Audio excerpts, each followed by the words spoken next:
And since I'm relatively new to the church, I don't know the context of the church very well, though I'm beginning to learn as I interact with them. But since this is a project that is based on context of the church, I appreciate your wanting to help me understand some of the dynamics within the church. Good. One of the things that we are doing is the journey, and which is very much has to do with the context in the church, being involved in telling this church's story, and are wanting to move into our future. Right. With the journey, we're looking at not only what the story is currently here at the church, but also currently in the community around us. What is the story of our neighbors, and what is the backstory of Bethany, and how does that all play together in fulfilling God's mission? So by backstory, you mean what their history is, their past is, and how it plays into what their present is, and how it may play into their future? Correct. So we look at where we came from and what have we historically been doing very well and we're passionate about, and how does that play into going forward. It also includes the part of the backstory that, our past things that have not happened very well. And so we are able to set those aside and say, well, let's try doing this instead. Okay. Has the congregation been excited about the process? For the most part, yes. There's been some apprehension because we always have some that think this is something new, it's something different, and they don't know. So that fear of the unknown is one of the things that we're trying to eliminate. I think one of the things that's helped is the fact that we're not trying to come in and fix Bethany. Right. We're trying to take a good Bethany and make it a great Bethany. Okay. Ooh, I like that. A good Bethany into a great Bethany. Instead of playing on what the problems have been, or the failures have been, or the mistakes have been, we're looking at what the good parts are of Bethany and how Right. they can help develop us, particularly in this day and age of a changing church. Correct. And most churches, and I haven't picked this up yet with Bethany, is they're very concerned about the direction that the church is going today. And I don't mean Bethany as a church or Disciples of Christ as a church, but I mean Christendom as a whole, how they are going, and that there's so many rapid changes. What is your sense of that with the church? Well, there are a lot of rapid changes, and it's not only apprehension of the people in the pews, but it's apprehension of the pastor in the pulpit. How do you preach in a changed world? What are the things that how do you lead? What are the things that you guide them towards doing? How do you, when your Sunday school program doesn't work anymore, and you know that there needs to be some sort of Christian education of the people, some sort of discipleship, some sort of learning piece to your overall planning and organizing. So what do you do? Where do you go? And so there is a lot of apprehension. The world has changed. The context of that the church is in has changed. And we need to figure out how God wants us to still be church in that without hanging on to the way we've always done it. Which is a phrase we hear frequently, which we heard that a lot at my last pastorate. But I see we're in a good spot here in the sense that we are multi-generational. Yes, we are multi-generational, which helps us in one sense in that we have different views of what is needed for the church and how the church is to be. On the other side of that is that we as the leaders of the church have to keep in mind that your communication has to be in multiple different ways. I have people that want text, I have people that want an email, I have people that want a phone call, And I have people that they don't want any of that. They want it in a written form, like a newsletter or a document or a bulletin insert, something like that, that they can take home and read. So we have to communicate in a variety of ways to all these different people. So it's helpful to have multi-generational, but you have to keep in mind that that also entails certain things that you have to do differently than you would have in the past. So I have to learn who likes to be texted. I have to learn who likes to be emailed. I have to learn who likes a phone call. Those who prefer a written document such as a bulletin or a bulletin insert or a calendar or a newsletter Right. or a face-to-face. Correct. And if my experience is on target, 50% of the time it doesn't work anyway. And you have to follow up with them again. Right. Doesn't matter which form it is. Speaking of communication within the church with the multi-generations, which I'm not used to working with, how is communication between the generations? Sometimes it's good. Sometimes it's troublesome. And what I've picked up on has a lot to do with how they listen to each other and what they are hearing from each other. Sometimes one generation will be speaking in a certain way, they'll be referring to certain things, and the other generation is completely lost. They don't know what they're talking about. Now, would one of our regeneration, which is our young adults, would they understand what a vinyl record is? Maybe. It's possible that these 20-year-olds might still get it. And the only reason I think they might know what a vinyl is because vinyls are popular again. Are coming back. Right. But when you talk about things like a time period before cell phones, they don't understand that. They don't understand how we even lived without a cell phone. They don't understand how we lived with a cell phone that only made phone calls. I remember the days when you had a party line and you could pick up and listen to your neighbor gossip. Right. But that's another I don't remember those, but I know, I'm over here. Communication. We seem to be also hearing about communication within the regional church and the general church. yes. And one of the things that our president and general minister has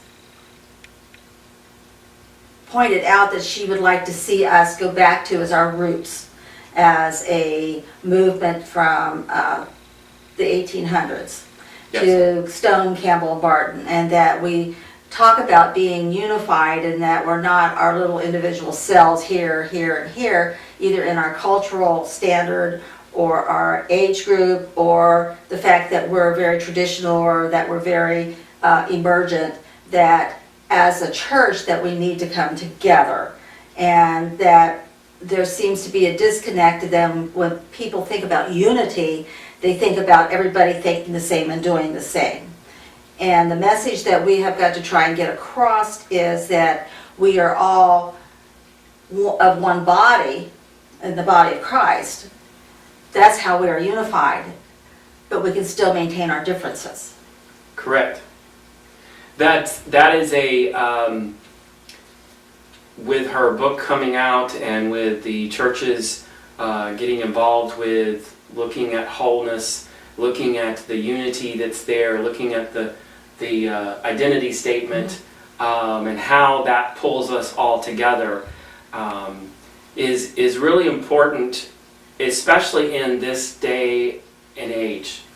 You know, the context has changed, and the assumption from the old days that, you know, we have different denominations or we have different types of churches even within one denomination, and that can't happen. And so they would try to get everybody on the same page in an agreement. Whereas now we need to be able to have that unity with diversity. Right.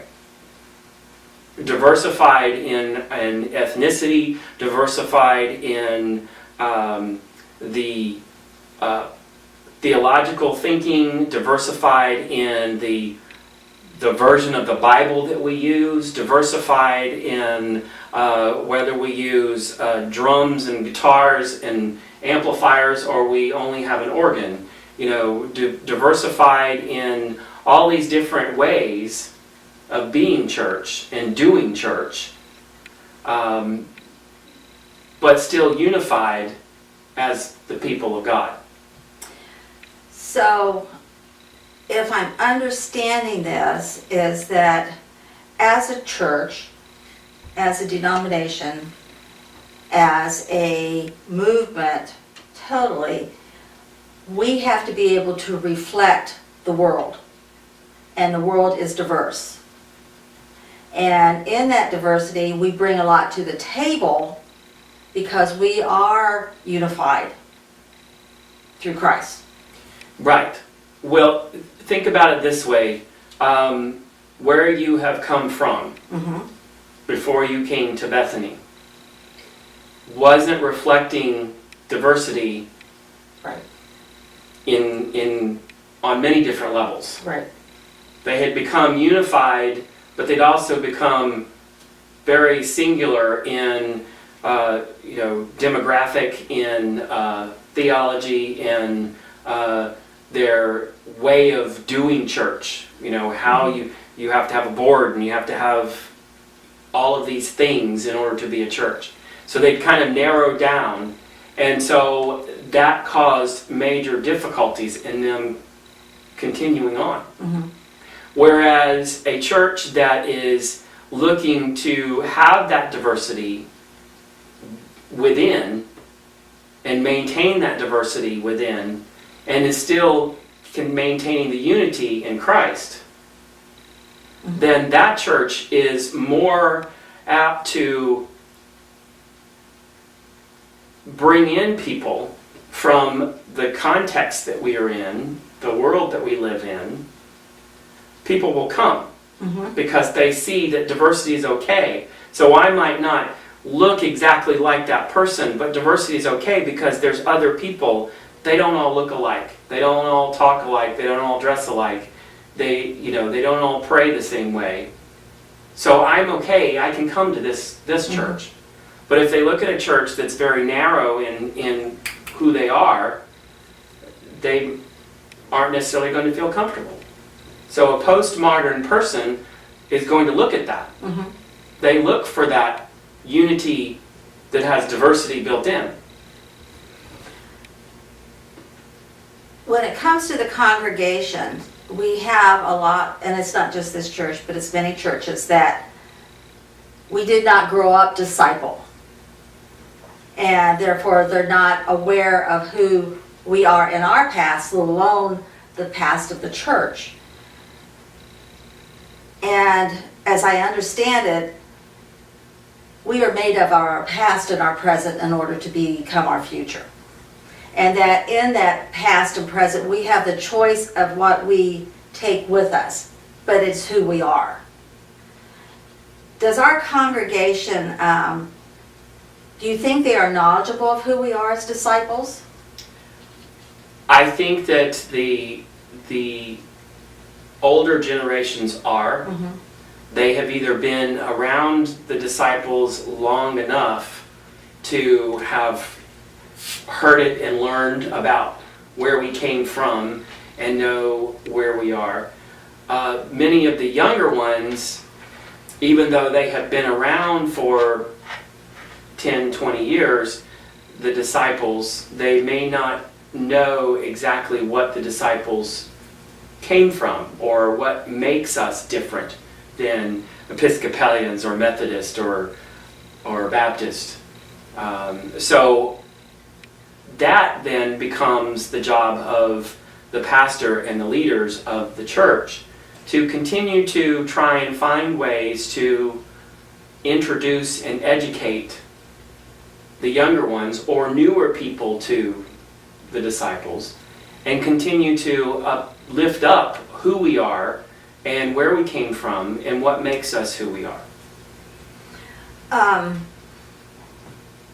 just came back from a conference where there was a lot of younger people who are going to be our future leaders within the church. I came back very energized.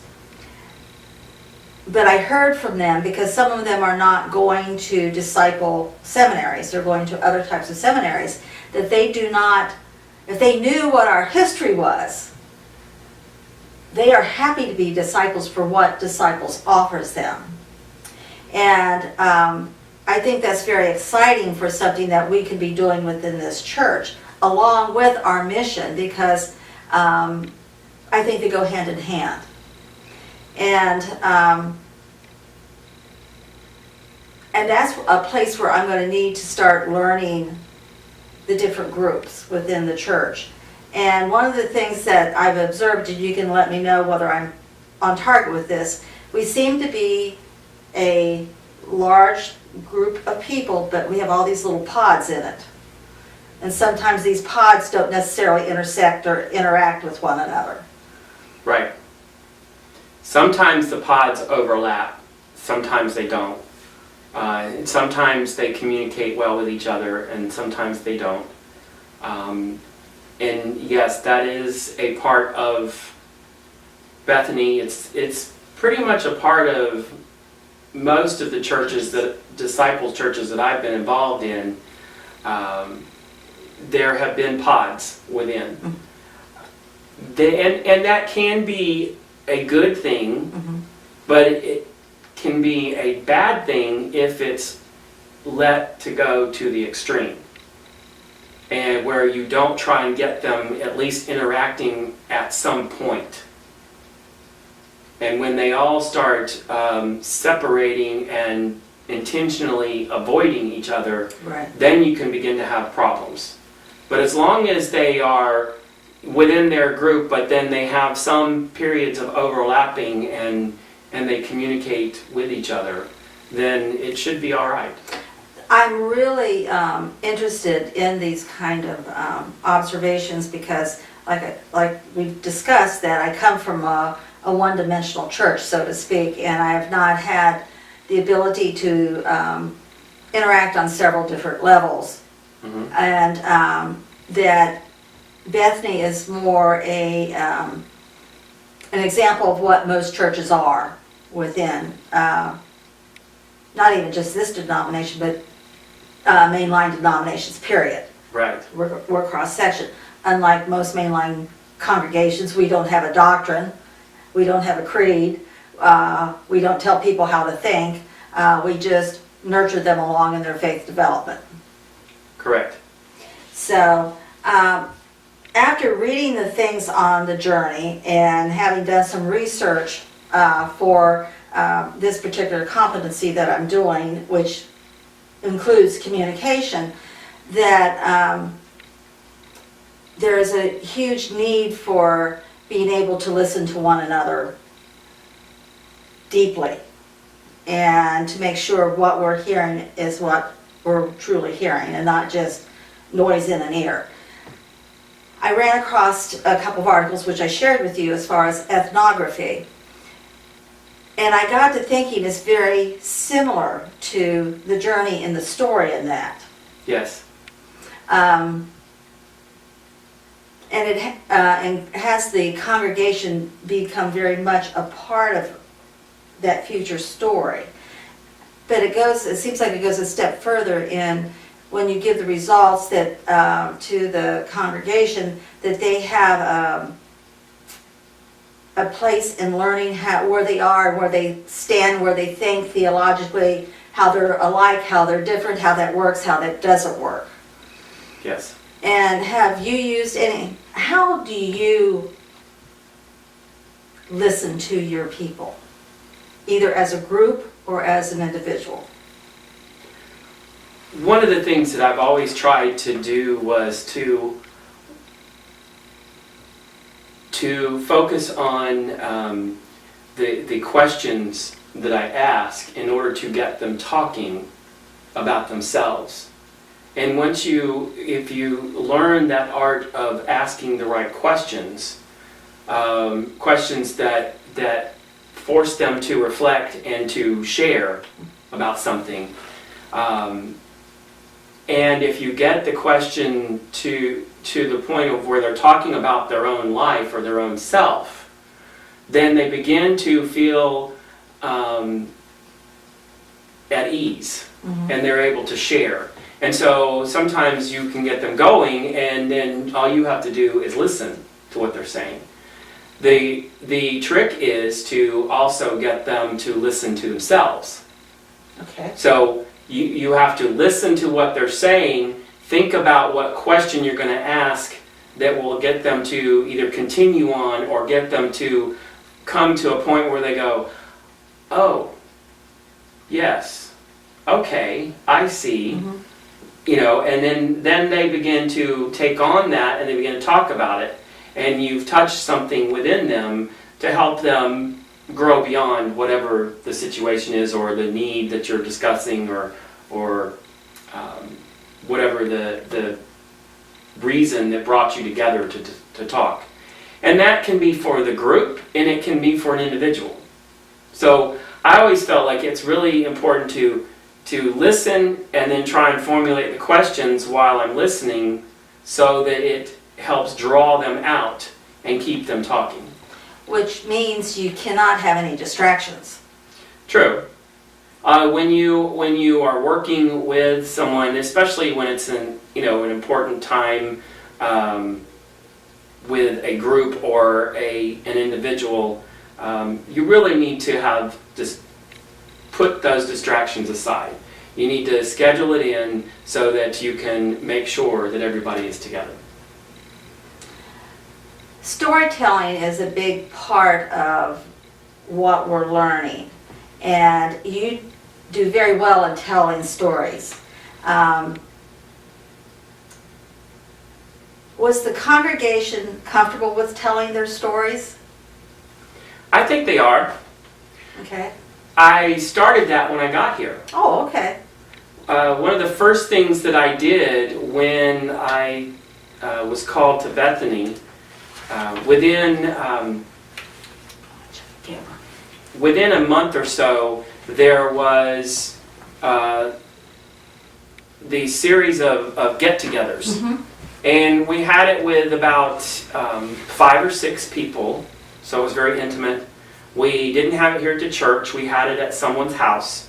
And we would sign people up, and so it was every week for about 6 or 7 weeks. We got together with this little group, and I would tell them about myself and where my background is from, and I tell them that I'm a theological mutt and all of this background of different philosophies and thoughts in who I am, and then we would talk about Susan would share about where she's coming from, and we would talk about who these people are. And so we would just go around the room talking about ourselves and getting them to tell their story of who they are, where they came from, and usually, I would ask them, to tell me their religious or theological background, and they might start with that, but they usually ended up going into what they really needed from the church. And that was really what was the intent. Right. Right. What does each one of these need? And giving them time to get to know me. So with starting off telling my own story, and Susan sharing her story, it sort of got them telling theirs. I was going to ask you if Susan was involved, but obviously she was. Okay. Yes. Good. With me being the associate here, I think the approach will be a little different. I was pleased last night when we had Bible study when they seemed excited about the workshop I'm having Sunday, which is on communication. one of the, I think my goals that I would like to approach here is that if we can get some more intergenerational activity. Because I think that's going to be very important to our future story as a congregation, as a community of faith.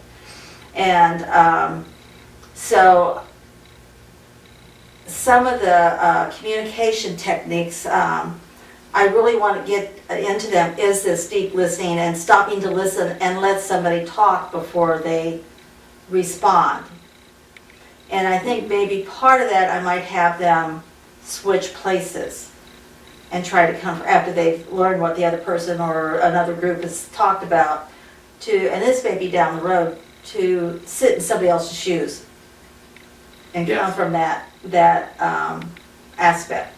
And I've learned in the past that people aren't as far apart as they think they are. And I would like to see that come about. I think there's great potential. We've got a lot of good young people here. Yes, we do. One of the things that we are learning through the journey is to try and find those ways to get the whole church together on something, and to try and see how we can work together within the generations. Instead of planning something for the young adults and something for the seniors and something for the youth, what can we do together as a church? One thing that we do well here at Bethany is our music program. Right. And so one of the things that we are looking to do beyond that is to take what we're doing well, the music program, and expand upon it with other arts. So we have a choir that has ages from the 80s all the way down to teenagers. And it's not a large choir, but it is a dedicated choir. There's about 20 people that are very dedicated to it, and it works really well. And then we provide music lessons for all of our young people.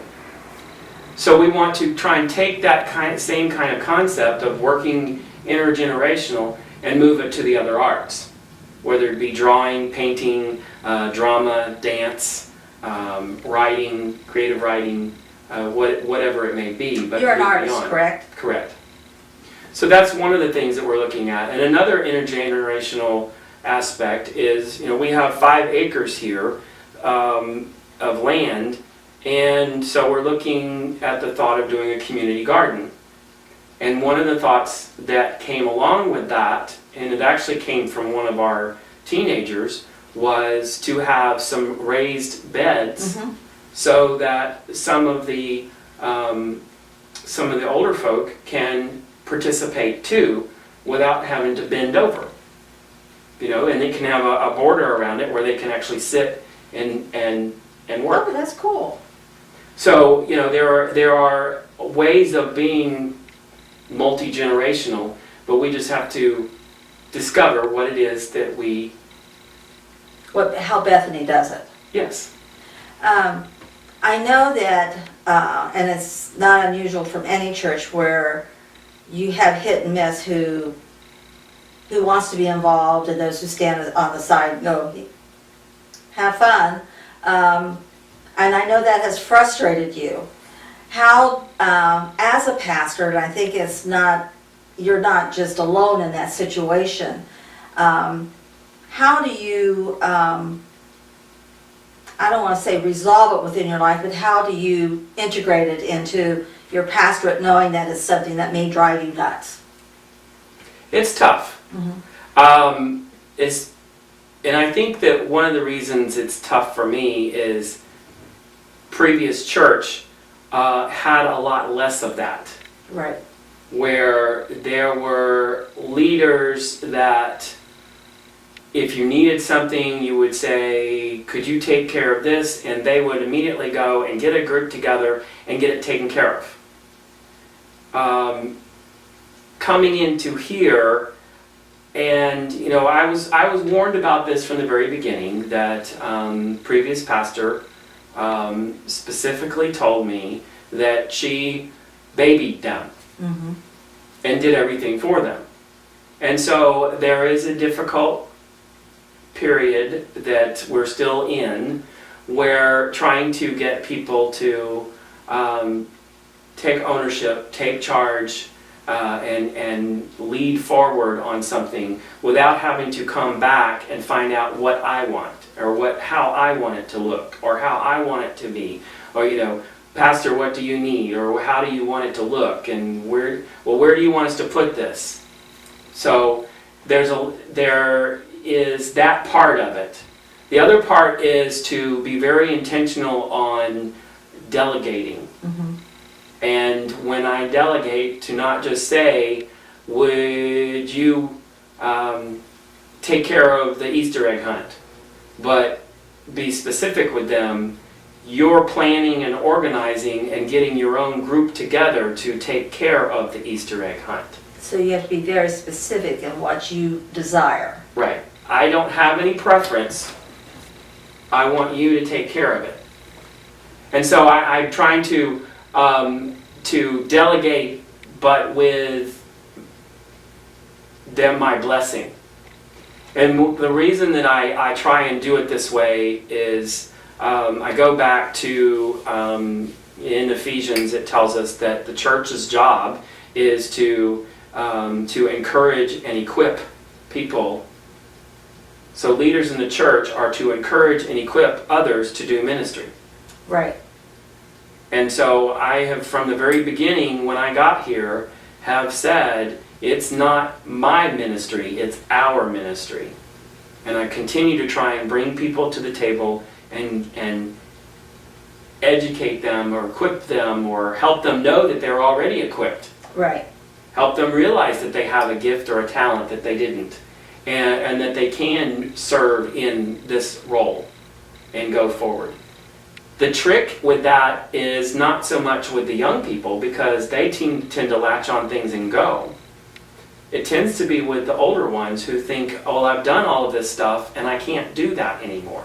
So therefore, my ministry is to sit here and wave from the sidelines. Yes. And trying to get them to realize that God still can use them. Oh yeah. I'm well aware of that. Doesn't matter what the age is. That's right. God still can use you. So what I'm going to take away from this is that in evaluating and bringing people together to work on projects, I have to be very aware of what their mindset is, what they think their ability is, their energy level, and essentially their interest also. Yes. Okay? And how do we learn that? By asking questions and listening to their answers, and then getting them to talk about themselves. right. So it all comes back to this active listening. And you can't do anything without listening.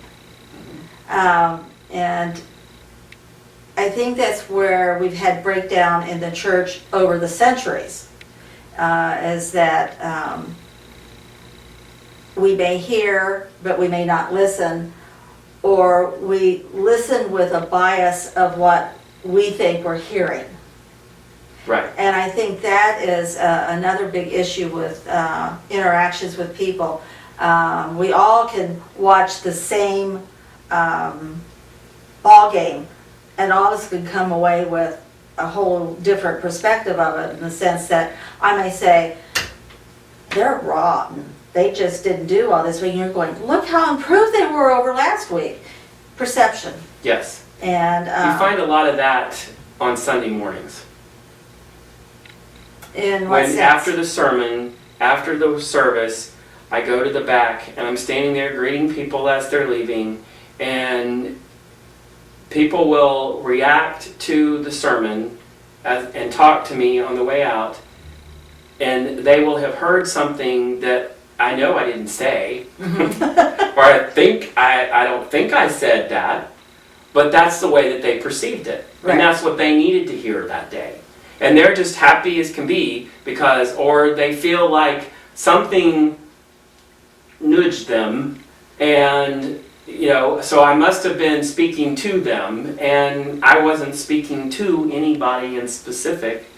And so, that perception thing, they hear based on what's going on in their life that day and the day before and before, on the drive over to the church. They hear the sermon based on the context of who they are and everything that's going on. And so they will perceive something different.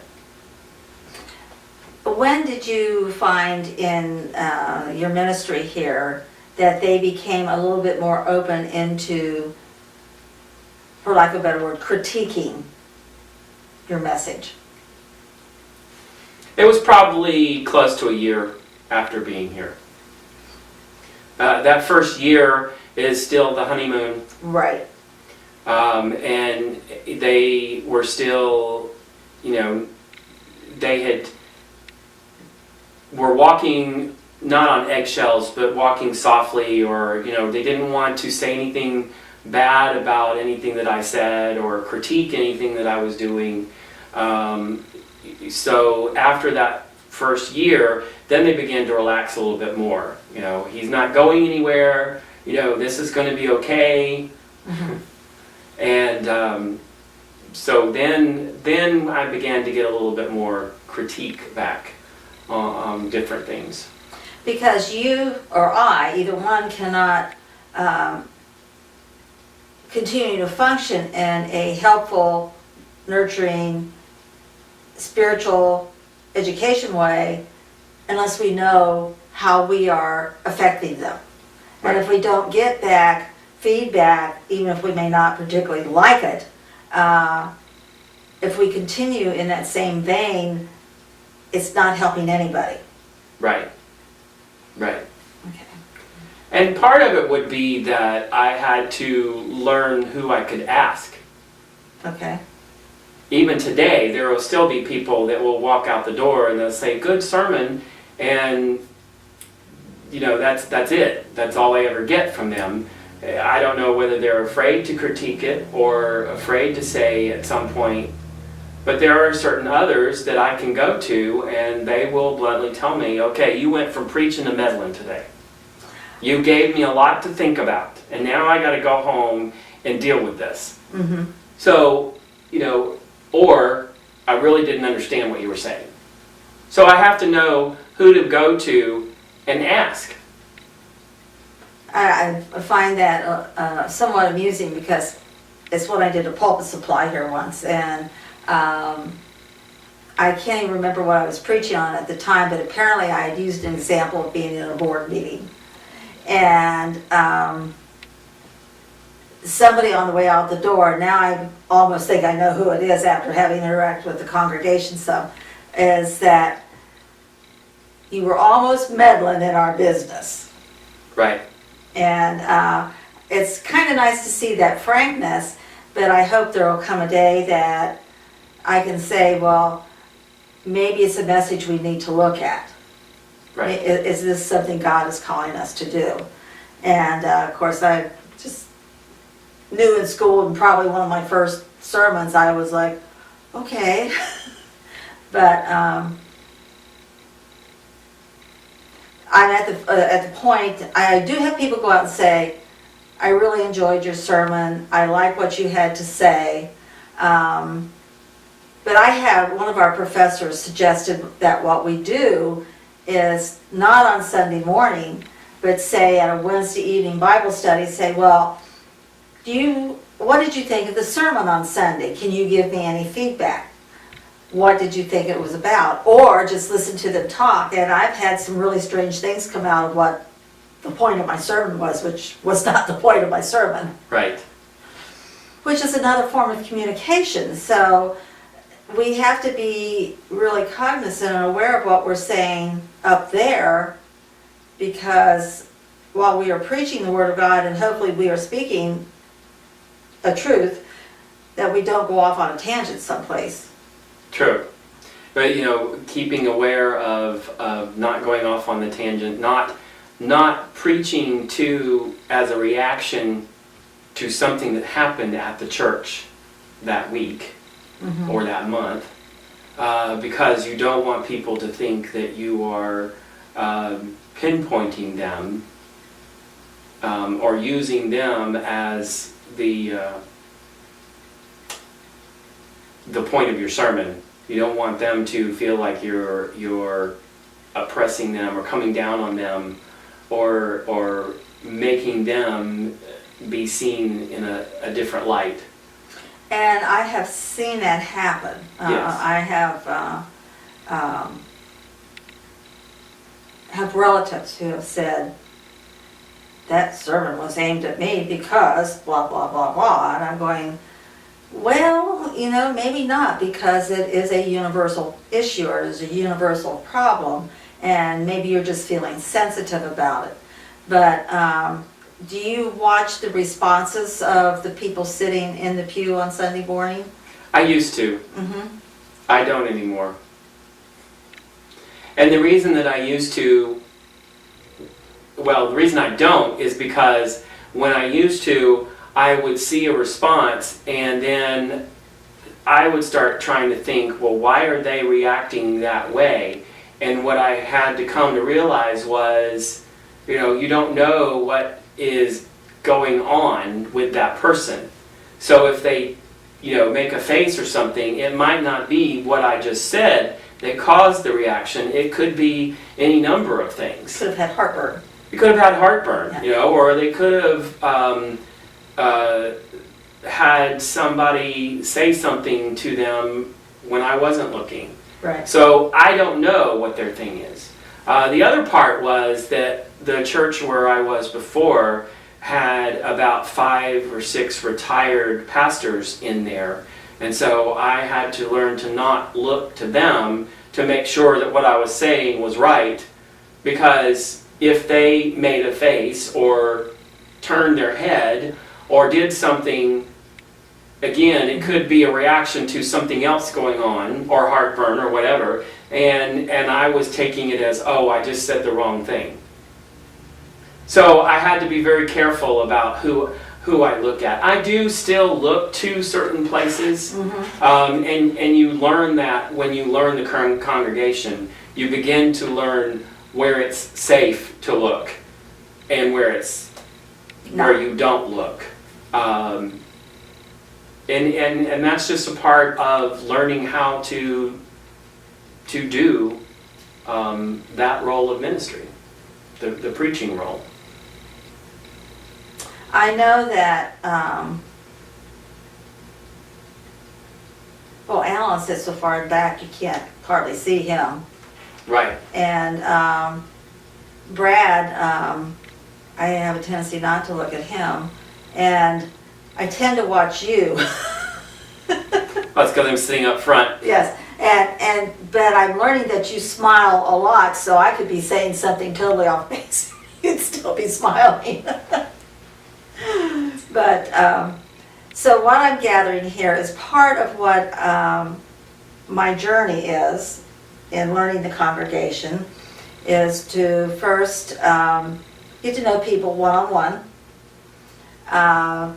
to ask them about their story, to listen intently to their story, and while I'm doing that is to be formulating questions that will bring that out, maybe take them to a deeper level. This may not all occur in one sitting. No. And that as a pastor, I too have to be aware of how I'm communicating and the responses I'm getting there. And then it's the whole story of the congregation. I have a big job. Yes. One of the things I found helpful, not only the meetings that I had at the beginning, was Susan and I started either going out to lunch after church on Sunday, or if we had a fellowship dinner, not sitting with the same people every time, trying to move around and talk at different occasions where during times of fellowship. And you may not get their whole story, but you get to know more of the people by those casual conversations than making an appointment with them and sitting down. There's a few people that's how we became to know each other, really. And once you do everything that you just said, then you can truly preach to this congregation. Then you know them, and you know what's going on in the life of the congregation. And so you can gear your sermon towards that. And that's something I'm used to doing, knowing what's going on in the life of congregation, and I don't know that now. And so, not that I'm preaching generically, but because we stick to the lectionary, I try to do an exegesis that I think will fit most of the congregation.